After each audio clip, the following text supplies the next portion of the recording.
አርእስተ ዜና የትግራይ ንግድና ገበያ ልማት በትግራይ ህልውናና ደህንነት መቃኘት እንደሚኖርበት የትግራይ ንግድና ኤክስፖርት ቢሮ ኃላፊ ዶክተር ረዳኢ በርሀ ገለጹ።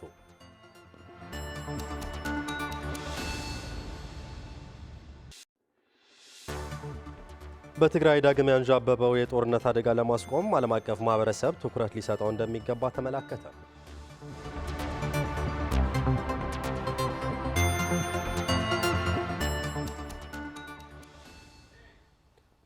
ጤና ይስጥልን ተመልካቾች፣ ከትግራይ ቴሌቪዥን የሚተላለፍ የአማርኛ ቋንቋ ዜናችን አሁን ጀምሯል። አብራችሁን ቆዩ። ትግራይ ያለችበትን አስከፊ ሁኔታ ግምት ውስጥ በማስገባት የትግራይ ንግድና ገበያ ልማት በትግራይ ህልውናና ደህንነት መቃኘት እንደሚኖርበት የትግራይ ንግድና ኤክስፖርት ቢሮ ኃላፊ ዶክተር ረዳኢ በርሀ ገለጹ። ፍትሐዊና ህጋዊ ንግድ ስርዓትን በመዘርጋት የትግራይን ኢኮኖሚ ከደረሰበት ጉዳት እንዲያገግም ማድረግ ይገባልም ተብሏል። የፍስሐ ጽዮን ዘገባ ነው። ሙሉ ብርሃን ዳርጌ አዘጋጅቷለች። የትግራይ ገበያ ልማትና ንግድ ቢሮ ፍትሐዊ የንግድ ስርዓት በህጋዊ ነጋዴ ይረጋገጥ በሚል መሪ ሀሳብ የክረምት ፕሮግራሞችን የማነሳሳት መድረክ አካሂዷል። የቢሮ ኃላፊ ዶክተር ረዳኢ በርሀ የትግራይ ህዝብ በአሁኑ ወቅት በኢትዮጵያ መንግስት የበጀትና ሌሎች ትላልቅ መሰረታዊ ሸቀጦች በተከለከለበት ወቅት የትግራይ ኢኮኖሚያዊ ዋስትናን ለማረጋገጥ የንግድና ገበያ ልማቶችን ማጠናከር ወሳኝ መሆኑን ገልጸዋል። በዚህ አንጻር የትግራይ ንግድና ገበያ ልማት የ2018ና 2019 ዓመተ ምህረት ክረምታዊ ፕሮግራም በትግራይ ህልውናና ሉዓላዊነት ማረጋገጥ ተቃኝቶ ይሰራልን ብለዋል። ተንጽሕና ክንወጽእ ተኮይንና በኢኮኖሚ በውዳበ ኣብዚ ሓሸ ብርክ ክንከበለ ካለንበት ችግር ልንወጣ ከሆነ በኢኮኖሚ በአደረጃጀት የተሻለ ደረጃ ላይ መገኘት አለብን። ስለዚህ አሁን የጀመርነው ክረምታዊ እንቅስቃሴ የትግራይ ህልውና ለማረጋገጥ የምናደርገውን እንቅስቃሴ አንድ አካል ነው። በዚህ አንጻር ሰራተኛውና ነጋዴው በትግራይ ህልውና ግንባታ በሚሰሩ ስራዎች ተዋናይ መሆኑን አውቆ በንቃት መስራት ይኖርበታል። እንዲሁም አሁን ላይ በትግራይ ላይ ያለው አጠቃላይ ክልከላ በኢኮኖሚው ትልቅ ጫና እያሳደረ ነው። ይህንን ችግር ለመፍታትም የውስጥ አቅምን በማጠናከርና በመጠቀም ኢኮኖሚያችንን ማጠናከር ይገባናል። የቢሮ እቅድና ግምገማ ዳይሬክተር እንዲሁም የንግድ ምዝገባና ፍቃድ ዳይሬክተር ባለፉት ስራዎች አፈጻጸምና ቀጣይ የክረምት ፕሮግራሞችን አስመልክተው የመነሻ ጽሑፍ ያቀረቡ ሲሆን ተሳታፊዎችም በተያዙ እቅዶች ላይ በትጋት እንደሚሰሩ ገልጸዋል። ለለ ሁኔታት ተገን ጌርካ ያለውን ወቅታዊ ሁኔታ ተገን በማድረግ በንግድ ስርዓቱ የሚታዩ ችግሮች አሉ። ስለዚህ ይህ ስርዓት እንዲይዝ በህግና ስርዓት መስራት የሁላችንም ኃላፊነት በመሆኑ በጋራ መስራት ይኖርብናል። ክንሰርሕ ተኮይና ትንግዲ ተዘይሃሊ ልንሰራ ከሆነ ንግዱ ከሌለ ገቢ ሊገኝ አይችልም። ንግድ ከሌለም መዘገጃ ቤት ማደግ አይችልም። ስለዚህ የንግዱ ማህበረሰብ እየቸገረን ያለ ነገር ይህ በመሆኑ መታየት አለበት። ንሕናን ተጠናኺርናዮም ቶም በንግዱ ዘርፍና ማህበረሰብ አጋዥ ሆነን ከተገኘን ለኛም አጋዥ የሚሆንበት ሁኔታ ይፈጠራል። አሜን ናይ መብራት መቆራጽ ነይሩ እዩ። አምና የመብራት መቆራረጥና የሲስተም ችግር ነበር። በክረምታዊ ስራ ላይ ይህ አይነቱ ችግር መኖር የለበትም። በዚህም ሁሉም አመራር ሊሰራበት ይገባል። በሓደ ክንወፍር ከለና ለልኡቁ እንዳፈጸመ በጋራ ሆነን ስንሰራ ሁሉም የድርሻውን እየሰራ በእኩል አይን እያየን አንድ የሚያደርገንን ነገር እየፈጠርን መሄድ ይኖርብናል። ከተሳታፊዎች ለተነሱ ጥያቄዎች መሰረት አድርገው ምላሽና ማብራሪያ የሰጡት የትግራይ ንግድና ገበያ ልማት ቢሮ ምክትል ኃላፊ አቶ ሀፍቶም ፋንታውንና የቢሮው ኃላፊ ዶክተር ረዳኢ በርሀ ትግራይ ያለችበት ሁኔታ በአይነቱ የተለየ በመሆኑ በንግዱ ስርዓት ላይ ይህንኑ የሚመጥን አሰራር መዘርጋት አስፈላጊ ነው ሲሉም ገልጸዋል። በሁለ መዳይ ተዓጺና ካብ ዓርሰ ምርኮሳና ጥራሕ ሁለንተናዊ ክልከላ ተደርጎብን ራሳችንን በኢኮኖሚ እናሳድግ በምንልበት ወቅት ዘርፉ ለየት ባለ መልኩ ልንመራው ይገባል። ርሕቅ አቢልና ክንርኢ ኣለና ከም ኣብ ንግዲ ዘለና እንደ ንግድ ማህበረሰብ አመራርና ሰራተኛ አርቀን ማሰብ ይኖርብናል። በዚሁ ተዘጋጅተን ወደ ስራ እንድንገባ በእጃችን ያሉ ጸጋዎችን መጠቀም አለብን። ተደማሪ ጸጋዎችም ማየት ያስፈልገናል። በመድረኩ ደቡብ ምስራቅ መቀለና ምስራቃዊ ዞን የተገኙ የንግድ ማህበረሰብና ሌሎች አጋር አካላት ተሳትፈዋል። የኢትዮጵያ መንግስት የትግራይ ማህበራዊ ኢኮኖሚያዊ አቅሞችን ለማዳከም አሁንም ቢሆን እየሰራ ይገኛል ሲሉ የትግራይ ገቢዎች ልማት ባለስልጣን ዳይሬክተር ዶክተር ምህረት በየነ ገለጹ። ትግራይ አሁን ላይ ገጥሟት ካለው የህልውና አደጋ እንድትላቀቅ የትግራይ የገቢ ምንጮችን ከፍ በማድረግ የመልሶ ግንባታ ስራዎችን ማቀላጠፍ ይገባልም ተብሏል። ለመርሃዊ ተስፋይ ዘገባ ፍሬወት ወልደመድን። የትግራይ የገቢዎች ልማት ባለስልጣን የግብር አከፋፈል ስርዓትን አስመልክቶ ከንግድ ምክር ቤት አመራሮች ጋር ከዘርፍ ማህበራት እንዲሁም ከሌሎች ባለድርሻ አካላት ጋር የውይይት መድረክ አካሂዷል። በመድረኩ ንግግር ያደረጉት የትግራይ የገቢዎች ልማት ባለስልጣን ዳይሬክተር ዶክተር ምህረት በየነ የኢትዮጵያ መንግስት የትግራይ ማህበራዊ ኢኮኖሚያዊ አቅሞችን ለማዳከም አሁንም ቢሆን እየሰራበት ይገኛል ያሉ ሲሆን የትግራይ መልሶ ግንባታ ለማረጋገጥ የማህበረሰቡ ሚናና ርብርብ ወሳኝ እንደሆነም ተናግረዋል።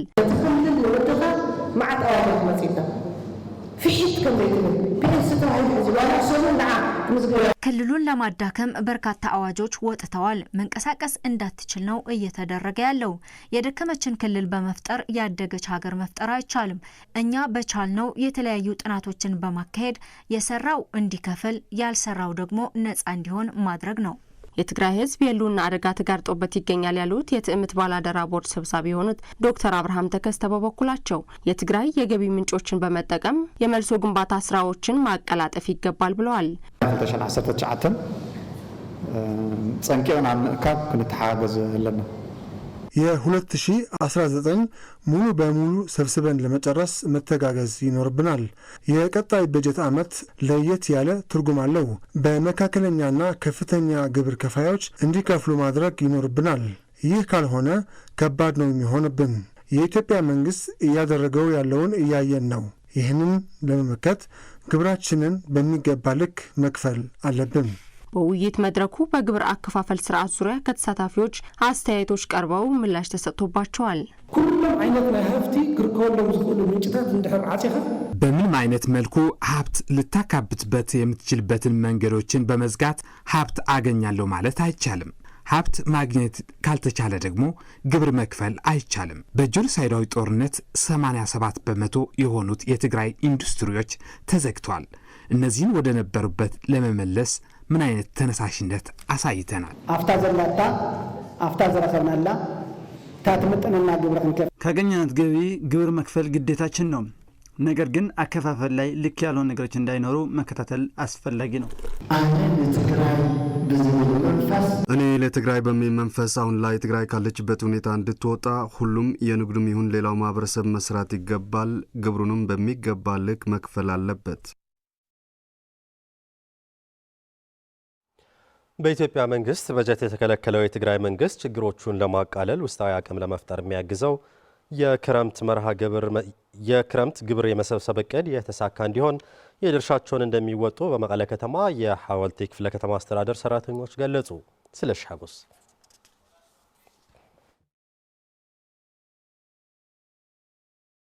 በትግራይ በተኖረው የበጀት ክልከላን ተከትሎ መንግስታዊ አገልግሎት ሰጪ ተቋማት ለበርካታ ችግሮችና ቀውሶች ተጋልጠው ይገኛሉ። ከነዚህ መካከል የመንግስት ሰራተኞች ደሞዝ አለመክፈል አንዱና ተጠቃሽ ነው። ለዚህ ተጠያቂው የኢትዮጵያ መንግስት የበጀት መከልከል ነው። የትግራይ መንግስት ለዚህ ችግር ጊዜያዊ መፍትሄ ለመስጠት የ2018-19 ዓ.ም ከሐምሌ 1 ጀምሮ የክረምት ግብር መሰብሰብ መርሃ ግብር እንደሚያካሂድ ገልጿል። ይህንን መርሃ ግብር የተሻለ አፈጻጸም እንዲኖረው አበክረው እንደሚሰሩ በመቀለ ከተማ የሐወልቲ ክፍለ ከተማ አስተዳዳሪ አቶ ነጋሽ ሕሉፍ ይገልጻሉ። ነቲ ጠቅላላ ናይ ዝበፅሐና ዘሎ ከበባ ዕፅዋታት ኩሉ አይነት ናይ ኢኮኖሚ ተጽዕኖ በተደረገብን የበጀትና ሌሎች ክልከላዎች የትግራይ ህዝብ ለከባድ ማህበራዊ ኢኮኖሚያዊ ቀውስ ተጋልጧል። ከነዚህ ውስጥ መንግስታዊ አገልግሎት የሚሰጡትን የመንግስት ተቋማት ደሞዝ መክፈል አልተቻለም። ደሞዝ መክፈል ካልተቻለ ደግሞ ህዝባችን የተሟላ አገልግሎት ማግኘት አይችልም። ይህም ለእንግልት ይዳርጋል። ይህንን ለማስቀረት በክልልና በመቀለ ከተማ አስተዳደር የወረደው የክረምት ግብር መሰባሰብ መርሃ ግብር በሐወልቲ ክፍለ ከተማ የተሻለ አፈጻጸም እንዲኖረው ከፍተኛ ጥረት እናደርጋለን። የክፍለ ከተማው የፋይናንስና ማዘጋጃ እንዲሁም የገቢዎች ባለሙያዎች በበኩላቸው ግብር ለመሰብሰብ የታቀደው መርሃ ግብር ስኬታማ እንዲሆን የተቀናጀ ስራ በመስራት ኃላፊነታቸውን ለመወጣት ዝግጅት ማድረጋቸውን ያስረዳሉ። ተዋናቱ ብፍላይ ከዚምስ ፌደራል ዘለና ርክብ ያው ቅድም ይልውን ዝሐሸርክ አይነርን የኢትዮጵያ መንግስት በትግራይ ህዝብ ላይ እያደረሰ ያለው የኢኮኖሚ ጫና ድህረ ጦርነት ተባብሶ እየቀጠለ ነው ያለው። ህጋዊና ፍትሃዊ የሆነው ለትግራይ የሚገባውን በጀት በኃይል ተከልክሏል። በመሆኑም የመንግስት ሰራተኞች እየደረሰባቸው ካለው ረሃብ ለመታደግ ተብሎ የሚሰበሰበው የክረምት ግብር በጥሩ ሁኔታ እንዲከናወን ሙያዊ ኃላፊነታችንን እንወጣለን። ዘለናዮ ወቅቲ እጽዋ ኣብ ክልል እጽዋ ኮይና አውዚ ናይ ህሉና ናይ ሰርቫይቫል ጉዳይ ያለንበት ወቅት በክልክላ ውስጥ ሆነን በህይወት ለመቆየት ጥረት ለማድረግ የተገደድንበት ሁኔታ ላይ ነው ያለነው። በተለይም እንደ መንግስታዊ አገልግሎት ሰጪ ተቋማት ችግር ላይ ነው ያሉት። ለዚህ መፍትሄው ውስጣዊ ግብር መሰብሰብ አንዱና ዋነኛው ነው። በመሆኑም የ2018-19 ዓመተ ምህረት የክረምት ግብር መሰብሰብ መርሃ ግብር ውጤታማ እንዲሆን በርካታ ዝግጅቶች አድርገናል። ኑዚ ተአኪሙን ተሰራሕተኛውን ማያ ከፈለው በጀት የለም። በዚህም የመንግስት ሰራተኞች ደሞዝ ማግኘት አልቻሉም። ይህ በእንዲህ መቀጠል አይገባም። ለዚህ መፍትሄው ግብር መሰብሰብ በመሆኑ በታቀደው ልክ እንዲፈጸም ከሚመለከታቸው ባለድርሻ አካላት ጋር በጋራ ለመስራት ቅድመ ዝግጅት አድርገናል። የኢትዮጵያ መንግስት የትግራይን ህዝብ ለማህበራዊ ኢኮኖሚያዊ ቀውስ በማጋለጥ እንደ ህዝብ የማጥፋት እቅዱን ድህረ ጦርነትም ቢሆን በድምጽ አልባ ጦርነት አጠናክሮ መቀጠሉን በዓለም አቀፍ ተቋማት እየተገለጸ ሲሆን የትግራይ መንግስትም ችግሮችን በራስ አቅም ለመፍታት የክረምት ግብር መሰብሰብ መርሃ ግብር ማቀዱን በመድረኩ ተገልጿል። በትግራይ ዳግም ያንዣበበው የጦርነት አደጋ ለማስቆም ዓለም አቀፍ ማህበረሰብ ትኩረት ሊሰጠውና ከወዲሁ ሊያስቆመው እንደሚገባ የአዲስ ስታንዳርድ ዘገባ አመላከተ። አዲስ ስታንዳርድ ይዞት በወጣው ሰፊ ሀተታ የኢትዮጵያ መንግስት በጦርነት የተጎዳውን ውስብስብ ማህበራዊ ኢኮኖሚያዊና ሰብአዊ ቀውስ ያጋጠመውና ፍትህ ያጣውን የትግራይ ህዝብ ላይ ተደጋጋሚ በደሎችን እየፈጸመ አሁንም ድጋሚ ጦርነት ለመክፈት በዝግጅት ላይ መሆኑን አመላክቷል። ታደሰ ልጃለም ተመልክቶታል። በጆኖሳይዳዊ ጦርነት ምክንያት ውድመት የደረሰበትና ፍትህ ያጣው የትግራይ ህዝብ ደም አፋሳሽን ጦርነት ባስቆመው የፕሪቶሪያው ስምምነት ተስፋ አድርጎ የነበረ ቢሆንም ስምምነቱ ተግባራዊ ባለመደረጉም የትግራይ ህዝብ ተጨማሪ ዋጋ እንዲከፍልና ችግሩ እንዲወሳሰብ ማድረጉ የገለጸው የአዲስ ስታንዳርድ ሰፊ ሀተታ ፍትህ ያጣውና የተጎዳው የትግራይ ህዝብ አሁን ደግሞ ዳግም ጦርነት ለመጀመር ከፍተኛ የኢትዮጵያ ባለስልጣናት ለሚያደርጉት አደገኛ የጦርነት ዘመቻ ዓለም አቀፉ ማህበረሰብ ትኩረት ሊሰጠውና ሊያስቆመው ይገባል ሲል አዲስ ስታንዳርድ ይዞት የወጣው ጽሁፍ ያትታል። በገብረ ሚካኤል ነጋሽ ተጽፎ አዲስ ስታንዳርድ ባስነበበው ጽሁፍ በትግራይ ዳግም ሊከሰት የሚችለው ጦርነት የሰው ልጅ ስቃይ ሰብአዊ መከራዎች የሚያባብስ ዘላቂ የሆነ የማገገም ተስፋ አደጋ ላይ የሚጥል የሀገሪቱን ሀብት ከመብላት በተጨማሪም አሁን ያንዣበበ ያለው የጦርነት አደጋ እዚህ የሚቆም ሳይሆን በመላው ኢትዮጵያና በአፍሪካ ቀንድ ሊስፋፋ ይችላል ሲል በጽሁፉ ያመላክታል። ባለፉት ቀናት ሁለት ከፍተኛ የኢትዮጵያ ባለስልጣናት በጋራ ባስነበቡት ጽሁፍ ዳግም ጦርነት ሊጀመር እንደሚችል የገለጹ ሲሆን ሌላ ጦርነት የመከሰት እድል ጉዳይ በኢትዮጵያውያንና በዓለም አቀፍ ማህበረሰብ በቁም ነገር መታየት እንዳለበት ያክላል። እንደዚህ አይነት መግለጫዎች በታሪኳ ውስጥ እጅግ አውዳሚ ከሆኑ ጦርነቶች አንዱን ላስተናገደች ትግራይ እንደዚህ አይነት መግለጫዎች እንደ የፖለቲካ ወሬ ተደርጎ መወሰድ በቀላሉ መታየት እንደሌለበት የገብረ ሚካኤል ነጋሽ በጽሁፉ አስነብበዋል። ገብረ ሚካኤል ነጋሽ በአዲስ ስታንዳርድ የጻፈው ጽሁፍ የፕሪቶሪያው ስምምነት ቃል ኪዳን የሚያፈርስና የሚጻረር ለሁለተኛ ጦርነት የሚደረጉ ዘመቻዎች ሰላም ወዳድ በሆኑ ህዝቦች መካከል ገሃነም እየፈጠሩ መሆኑን ገልጿል። እንደዚህ አይነት ውጤቶች የሚከሰቱት በፖለቲካ ውድቀት ምክንያት ነው። መሪዎች ጦርነት የማይቀር አድርገው ከወሰዱ ዓለም አቀፉ ማህበረሰብ አሁንም ለሰላማዊ አማራጮች መንገድ በመዘርጋት ረገድ ትልቅ ሚና መጫወት አለበትም ብለዋል። የትግራይ ህዝብ በጦርነት ወቅት ከባድ ኢፍትሐዊነትና ስቃይ ደርሶበታል።